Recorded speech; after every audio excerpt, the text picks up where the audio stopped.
3, 2, it's all you. Welcome in here to the Locked On Network in a crossover edition. I'm Trent Condon, joined by Jay Stevens on the Buckeye side of things.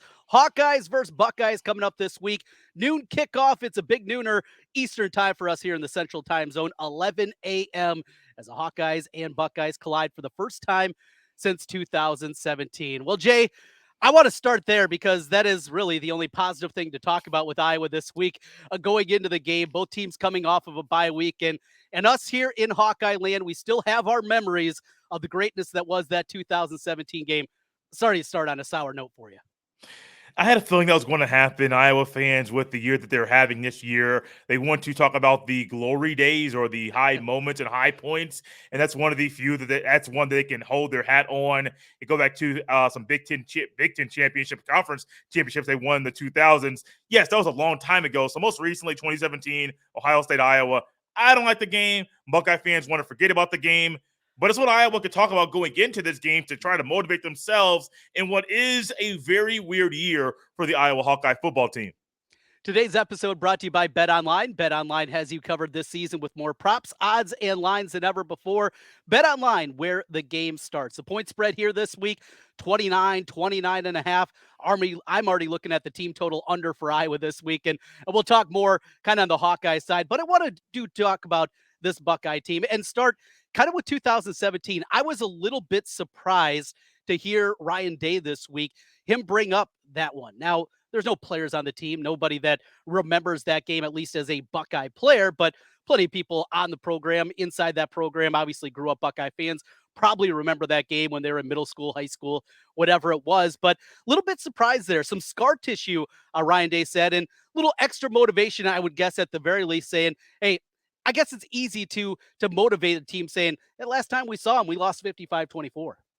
Well, you have to remember, that was Ryan Day's first year on the coaching staff at Ohio State, the offensive coordinator and quarterbacks coach, JT Barrett's final year. And so Ryan Day, who had been an NFL guy, comes to college and he's like, whoa, this Iowa team, things a little bit different than what I expected going into this game. Iowa played a phenomenal game, phenomenal on defense. And Ryan Day, I truly think that loss lingers and stings a little bit more than you may want to say the Oregon loss from last year, because it was his first year at Ohio State. You always remember your first loss, your first of something that's negative. You remember that thing if you're a coach or a player. And I firmly understand why Ryan Day brought that up this week. And someone on the Ohio State side of things, a media member, talked about how Ryan Day had his game face on. Now, some weeks, coaches, when they're behind the podium, they're into it, they're in tuned, but it seems like their focus is a little bit different, maybe a little bit lax, or their focus was just a different form of their focus. But they said Ryan Day had his focus and his game face on earlier this week when he talked to the media. I firmly think it's because of what happened in 2017, his first year on the coaching staff, and he doesn't want that outcome to repeat this year. It's very easy to motivate the team when you have something like that lingering. And this Ohio State team, they're also built much differently than 2017. The Iowa fans hoping that, hey, maybe Brian Ferentz will come up with a game plan again. I mean, it's only been 5 years since the last time he had a good one, but that is the hope. Look, this offense is a whole lot different. How is Ohio State different? We see the Buckeyes, we watch the games, but this feels to me that was a very much a run-based team. This one is completely different with that wide receiver crew, and of course, C.J. Stroud in comparison to Braxton Miller. Quarterback is different. JT Barrett and C.J. Stroud, different quarterbacks. A two-headed monster right now this year with Travion Henderson and Mayan Williams. Not sure who's going to be the featured back or how the two-back rotation will go this week. Not sure who's going to be healthy, but those two guys are really, really talented. And Ohio State, I think, truly has two starting running backs. I wouldn't say either has played elite football this year, but they're two really good running backs. But the difference is really in the receivers. The receiving room is different. The receivers that are there they're playing phenomenal. Some say the best receiver on the team is Jackson Smith-Njigba, who's not healthy. I think with what we've seen this year, there's an argument to be made that he might not be the best receiver at Ohio State. That's TBD, to be determined, to see once he gets on the field, how does he perform? Does he play this week? That's the projection, but nobody knows. Defensively, I think this team, Now it's a different look. You're running 3 safeties. You're running 2 linebackers. You have a D end who sometimes is in a 2-point stance in the B gap or the A gap. So there's a lot of schematic things that are different. But I think the focus this year is completely different than 2017. And it's all because of what happened last year in Ann Arbor. If that loss does not happen, I don't know if the team is as focused this year as they are right now. They're focused in their attention to detail and wanting to accomplish their goals that they set prior to the season, which one of them is beat the team up north Thanksgiving weekend. You got to get there, but you got to get there and you got to prepare now for that game. I think the focus that we've seen this year is different, and we feel it every single week. Want to go to that defense, and that's been kind of here lately. That has been the concern from Ohio State is that defense. Jim Knowles comes in. We're at the crossroads here. We got Iowa State in the Big 12, and of course Iowa in the Big 10, and I get to cover both conferences, which is great and a lot of football to watch. I was so impressed what Knowles was able to do and kind of transform what Oklahoma State was, known just as an offensive team, and turn them into what they were defensively a year ago. You mentioned what they're doing schematically and 3 safeties, having guys on the end stand up, those kind of things. Different against Iowa in the way that Iowa certainly is built here. Do you anticipate that they're going to change a little bit, kind of what they normally do just because of the way that Iowa's built, old school pro style offense, or they're going to just be what we are? Hey, this is our defense, and doesn't matter what system you're running, we're going to do our thing.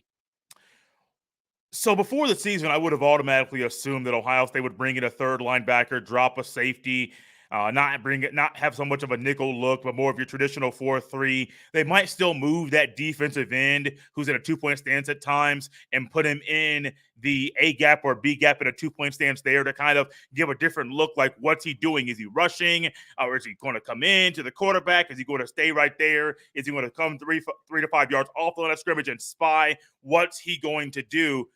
But I really think we might see Ohio State try to stick to their traditional 4-2-5 and then try to maybe change some things with the safeties. There's Lathan Ransom, who broke his leg in the Rose Bowl, who has been a safety that's been kind of in and out, rotating with Josh Proctor. Sometimes Proctor gets a lot of the snaps. Sometimes Ransom gets a lot of the snaps. And I think that depending on the matchup, you might see Ransom play a lot this week or Proctor. Really all depends on how they play in the first few series.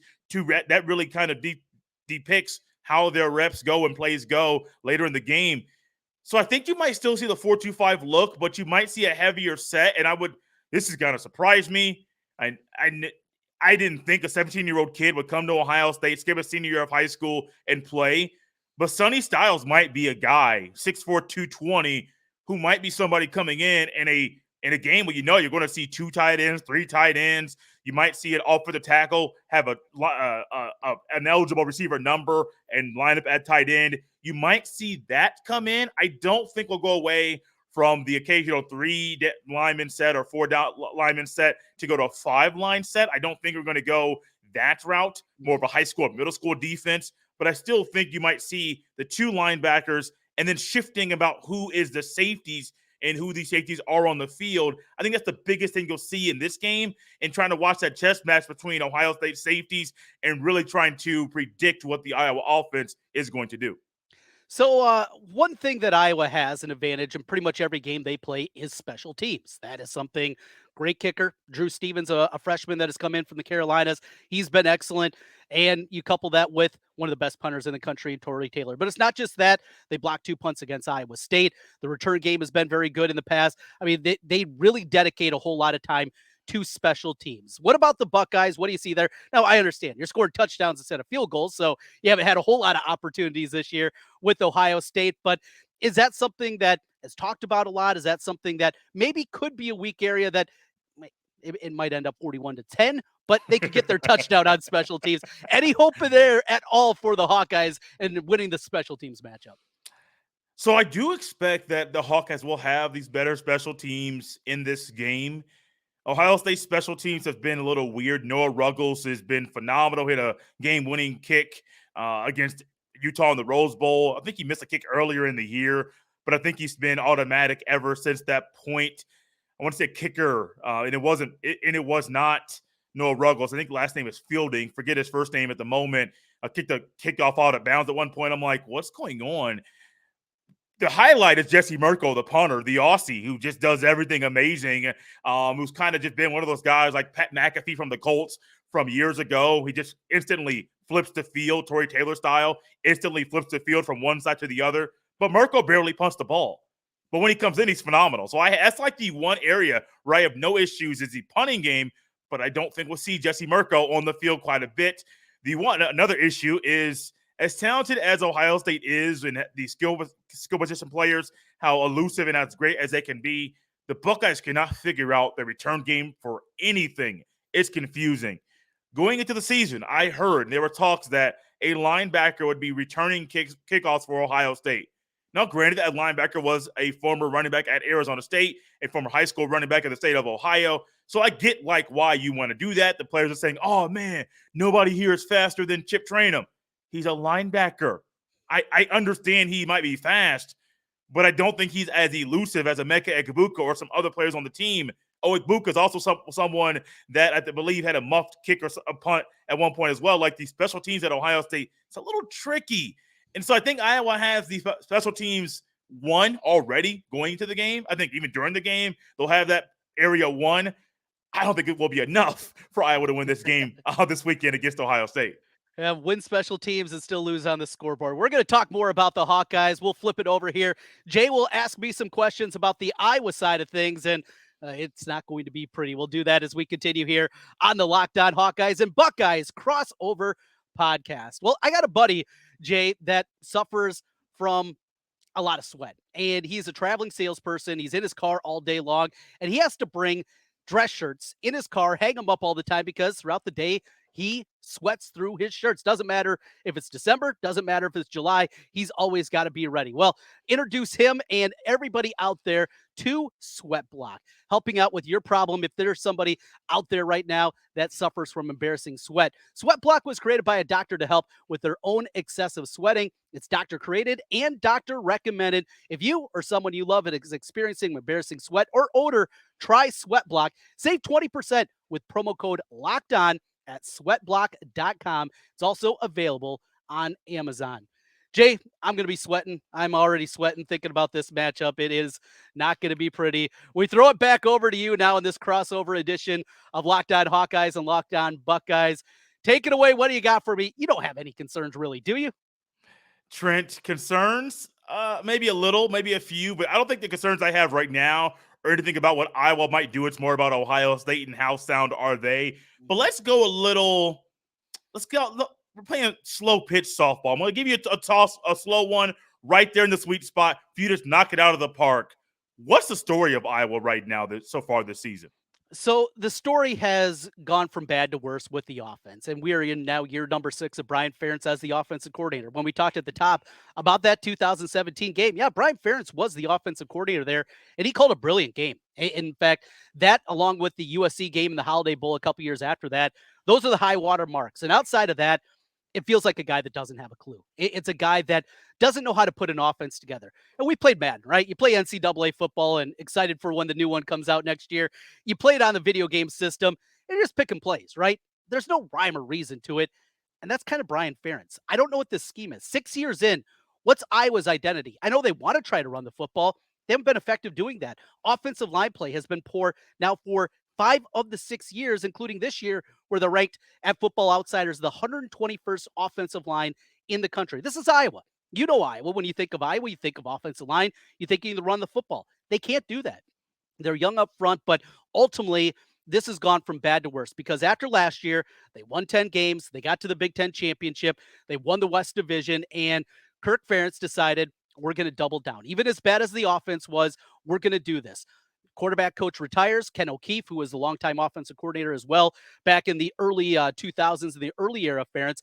And he said, I'm going to give my son the job. And not only that, now he's going to become the quarterback coach. So you put something he's never done before. He was an offensive lineman, Brian was.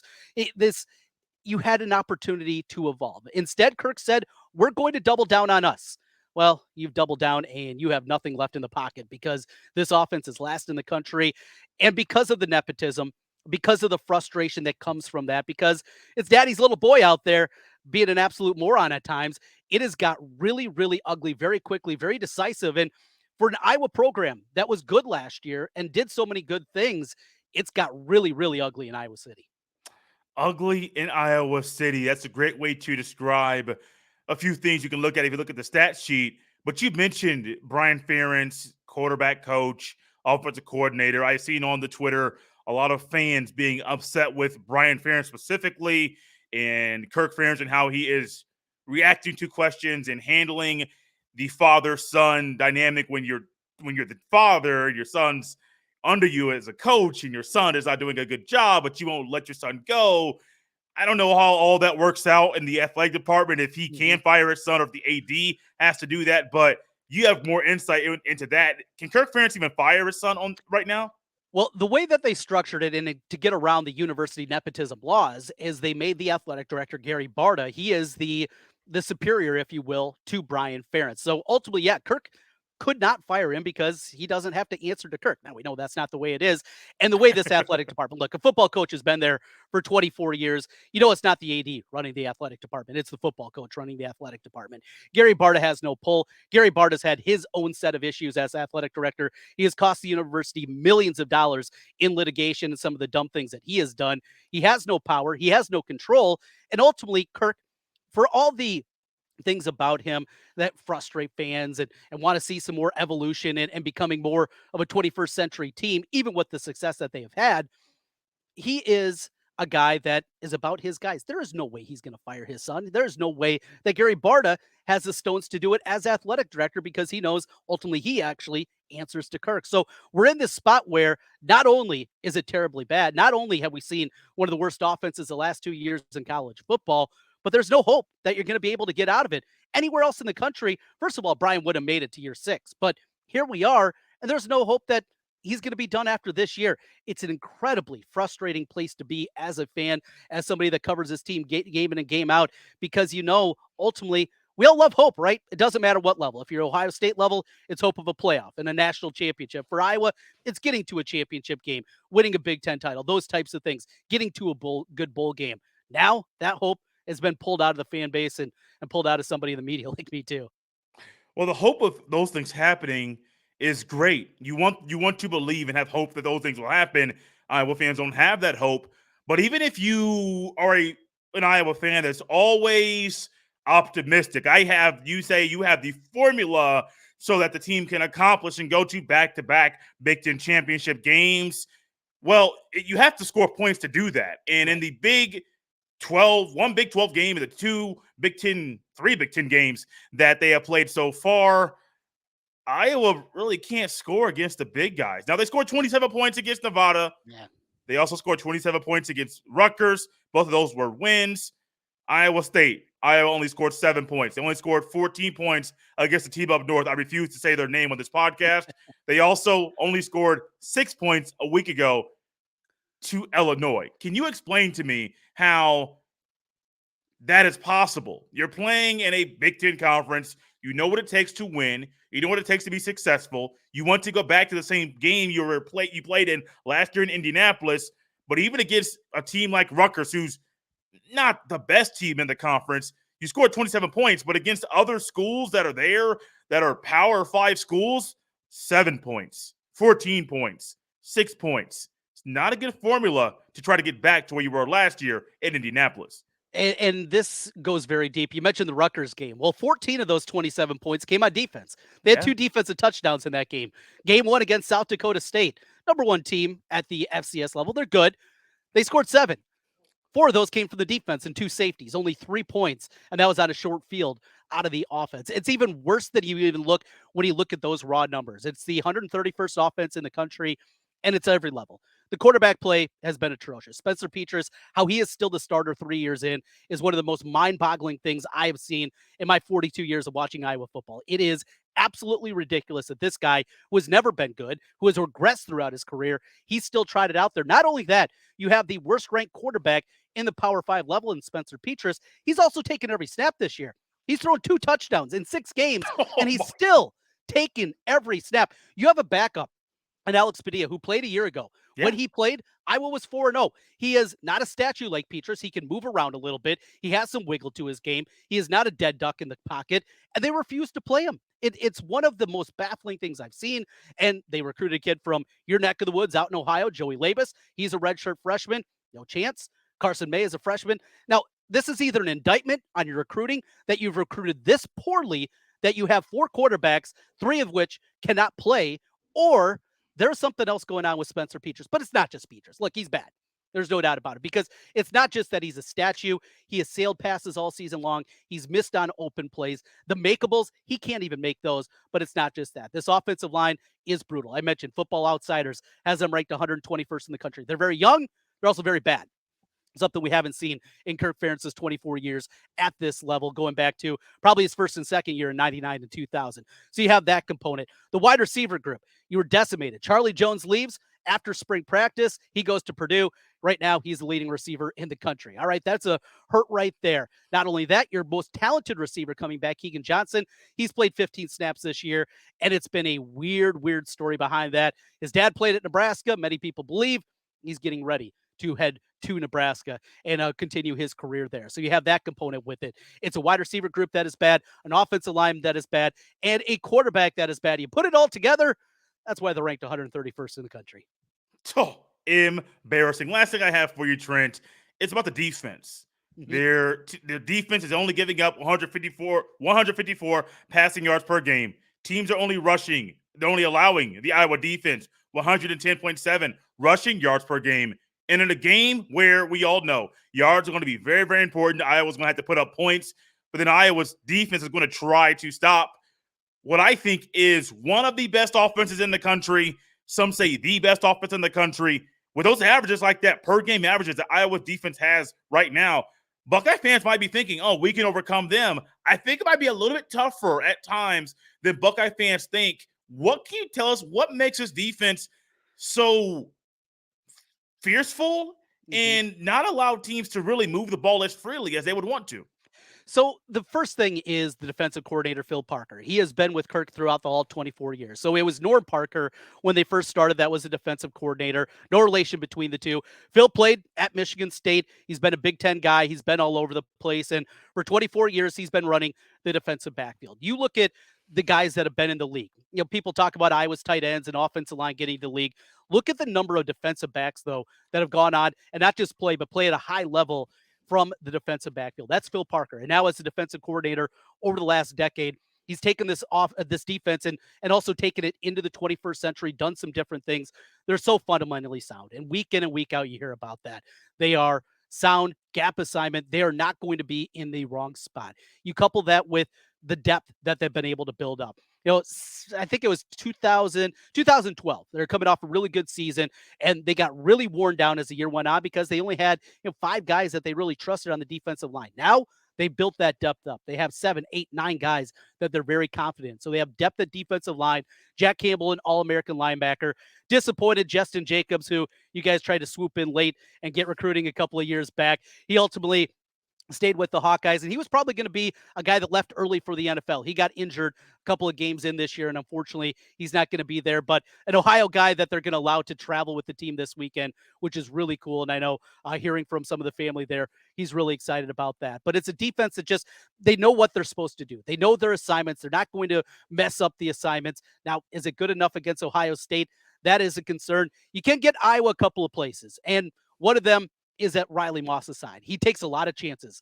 All-American preseason, had 2 pick sixes to open the season a year ago against Indiana. He is a guy that he'll gamble, and he can make some mistakes. And that's my concern against this Ohio State team, because there's a lot of dudes that can beat you. So a little bit scary from that perspective, but Iowa's not going to beat themselves. It's not going to be one where you get them out of spot. Though Michigan ran the ball pretty well against them. We've seen that at different times. I think Ohio State, probably their best course of action is just, you have to be reliant on taking the plays. Except those 8, 9, 10-yard drives. The big plays are not going to be a pretty rarity against this team. If you accept that, if you're going to methodically move the football down the field and then make your touchdowns when you get in the red zone, I think the Buckeyes are going to be in good shape. The Buckeyes will probably be in a good shape. The Hawkeyes are going to try their best to make this a fight. You've heard the Hawkeye side of things. You've heard about the Ohio State Buckeyes. Now, what do you think the host of the Locked on Buckeyes podcast and Locked on Hawkeyes podcast will predict? What do you think we'll say is going to happen Saturday at high noon? We'll discuss that next right here on the Locked on Buckeyes and Locked on Hawkeyes crossover. BetOnline.net is your number one source for betting and football and the start of the new basketball season. Find all of the latest player developments, team matchups, news, podcast, and in-depth analysis on every game. And as always, BetOnline remains your continued source for all your sports wagering information with live betting and up-to-the-minute scores for every sport out there. The fastest and easiest way to check in on all your favorite games and events, including MLB, MMA, boxing, and golf. Head to betonline.net today or use your mobile device to learn more about the trends and action. BetOnline, where the game starts. Trent, I'll turn it back over to you. You're the Hawkeyes. Hawkeyes are coming on the road. I like to let the guests come and let them know, and kind of, if you're the away team, go ahead and say, like, what you think might happen Saturday when the Hawkeyes and Buckeyes meet on the field for the first time since 2017. Well, we have the memories of 2017, and that's it. I just have no hope. I told you a little bit earlier, Jay, I'm so beat down. I really am as a fan. Being there and watching the worst offense in the country, it's tough. It's hard to find something. We had the bye week, as you guys did this past week, and I'm thinking of different things and trying to find that hope and optimism, and it's just completely beat out of me. Speaking of BetOnline, my first bet of the week is I bet the team total under. As soon as it came out, Iowa's team total is 10.5. And I took the under on that one again because I have no hope that they're going to be able to do anything. Now, could they get a defensive score? Could something happen? Could they get a short field, a block punt, things like that? Sure. But the offense is so bad, it's hard to come up with anything realistic. I've been at Ohio Stadium, and I've seen some ugly ones. 2005, Iowa goes up there with Drew Tate and company, and that got out of control in a hurry. And it was ugly on that day. I've been there in 2009, the de facto Big Ten championship game. Iowa played well there. An opportunity to come this year. My sister now lives in Cleveland, and her fiance is an Ohio State grad. We were all going to go.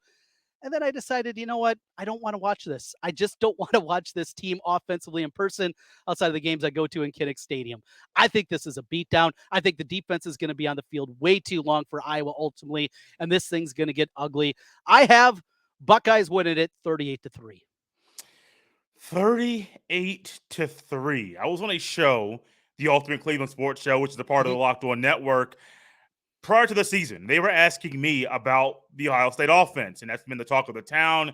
Seemed like when I was on that show earlier, it was more offense, not defense. I came on before the Notre Dame game. It was all offense, not about the defense. And I think this game is going to be a statement game for the defense. I think that in this game, even though Iowa is not good, Ohio State had not held a single opponent, any opponent this year, to single digits scoring. None. A couple of teams scored 10. I don't have the exact numbers right in front of me, but nobody has scored just 6 or 7 or 3 or 4 or 5 points in a game. I think this game is perfect, and it's firmly the proper time for Ohio State's defense to hold the first opponent in this season to single digits scoring. I think you go 3, I'll go 6 for Iowa.